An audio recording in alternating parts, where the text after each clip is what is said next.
Jadi ada yang menanggapi begini, izin jawab pakai data dan ilmiah. Dana pendidikan harus 20% dari APBN dan selama ini semua dipakai untuk guru, bangunan, beasiswa, buku, dan lain-lain. Tapi sekarang MBG masuk mengambil dana pendidikan. Tentu yang harusnya jadi bangunan kesejahteraan guru, beasiswa, lanjut jadi kurang. Oke, pertanyaannya adalah, apakah dana pendidikan saat ini kurang dari 20% di APBN? Ternyata enggak kan, masih 20%. Lalu pertanyaan selanjutnya adalah, apakah makan bergizi untuk siswa itu bukan masuk di dana pendidikan? Apakah kategori dana pendidikan itu hanya untuk bangunan, hanya untuk guru,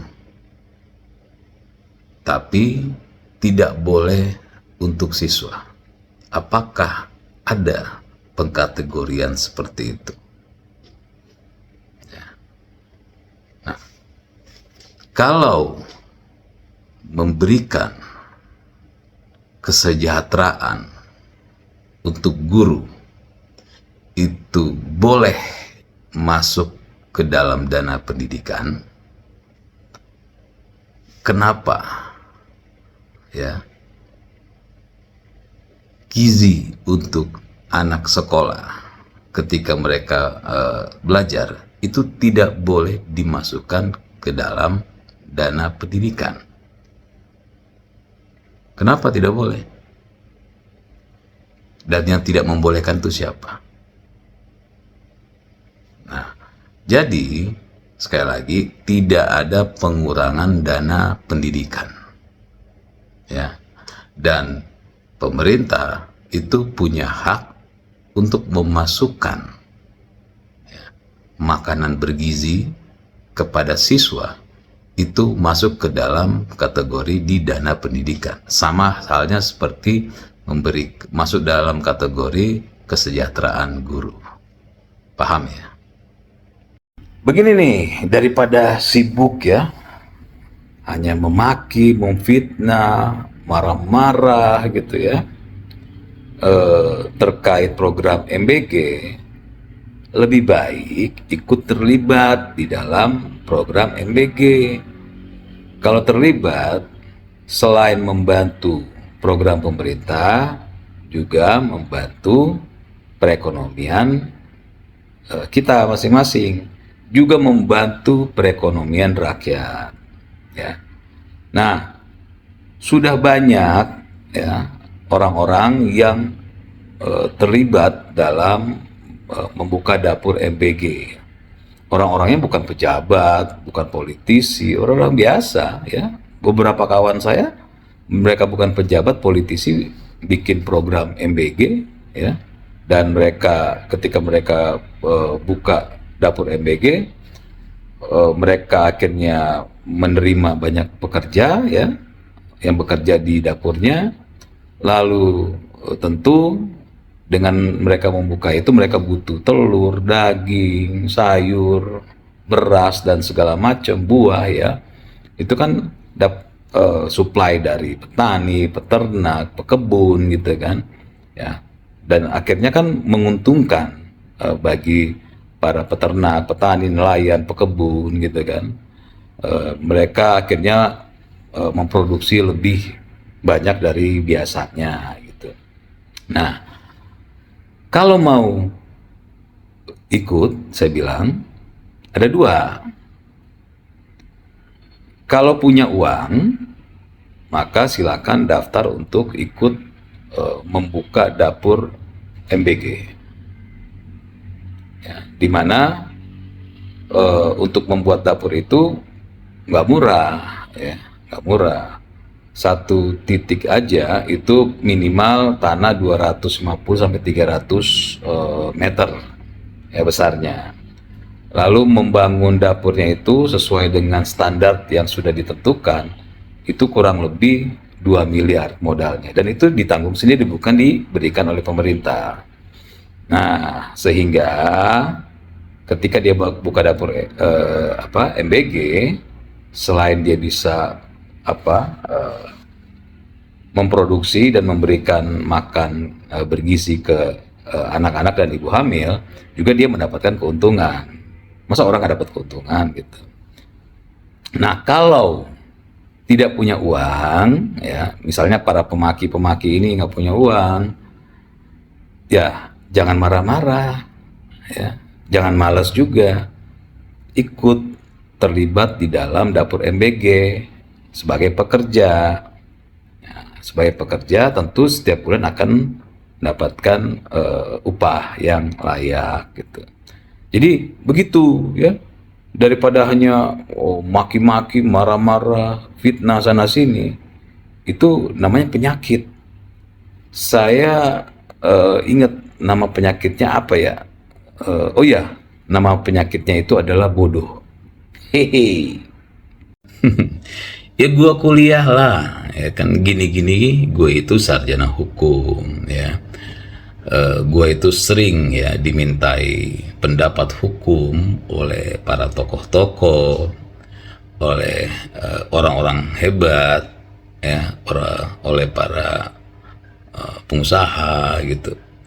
Jadi nggak mungkin gue bisa dimintain pendapat hukum kalau gue tidak punya basic hukum. Nah, begitupun ya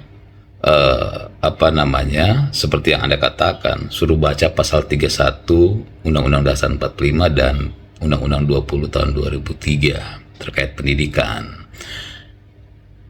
Ya tentu apa yang saya sampaikan kemarin bahwa MBG itu atau makan bergizi itu masuk ke dalam biaya atau dana pendidikan, karena itu adalah bagian dari pendidikan gitu.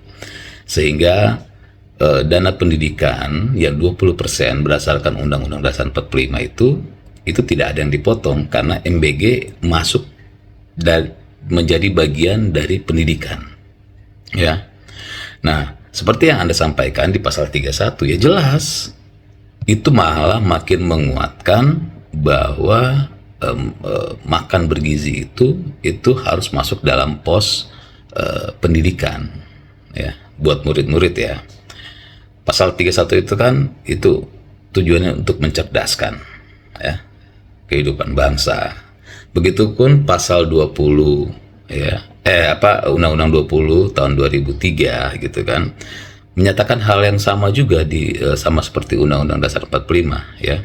Tujuannya mengembangkan potensi peserta didik yang sehat, ya.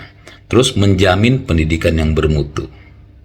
Nah, jadi bagaimana ceritanya ya kalau sampai tujuan dari itu ya untuk mendapatkan pendidikan yang bermutu, mengembangkan potensi peserta didik yang sehat gitu kan, itu tidak akan terjadi kalau sampai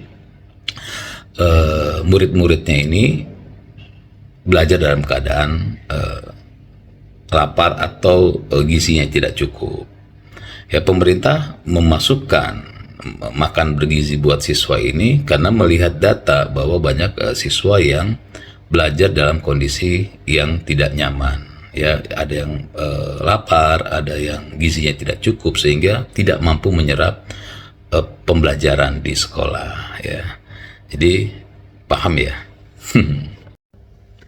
Jadi ketika saya mengatakan bahwa program MBG itu adalah program pendidikan, sehingga untuk membiayai program tersebut diambil dari alokasi biaya pendidikan, itu banyak yang tidak setuju, banyak yang komplain. Tapi mayoritas yang komplain itu tidak menanggapi atau membantah dengan data, tapi dengan maki-maki. Nah, saya mengatakan bahwa kalau di dalam biaya pendidikan itu boleh dimasukkan untuk upah atau gaji guru, agar supaya guru bisa mengajar dengan baik, maka juga untuk siswa harus juga mendapatkan, yaitu agar supaya siswa bisa menyerap pendidikan dengan baik, pengajaran dengan baik, maka siswa itu harus belajar dalam keadaan tidak lapar dan memiliki gizi yang cukup. Sehingga itu masuk dalam kategori pendidikan. Nah, ada beberapa yang menanggapi yang masih masuk akal, yang akhirnya bisa saya tanggapi. Tapi ya konyol juga. Jadi mereka bilang, kan MBG itu bukan hanya untuk siswa, tapi kan ada untuk yang lain, ibu hamil dan segala macam. Artinya kan mereka bukan siswa. Kenapa mereka dibiayai dari dana pendidikan? Nah, inilah yang saya katakan bahwa dalam berpendapat itu ya harus baca terlebih dahulu. Jangan reaktif gitu kan. Padahal sudah jelas ya di dalam pemberitaan bahwa dana MBG untuk siswa memang dialokasikan di dana pendidikan karena itu bagian dari pendidikan. Nah, di luar dari itu untuk ibu hamil dan lain-lain itu diambil dari dana kesehatan. Ya. Jadi jelas ya bahwa untuk ibu hamil tidak diambil dari dana pendidikan. Saya pikir cukup.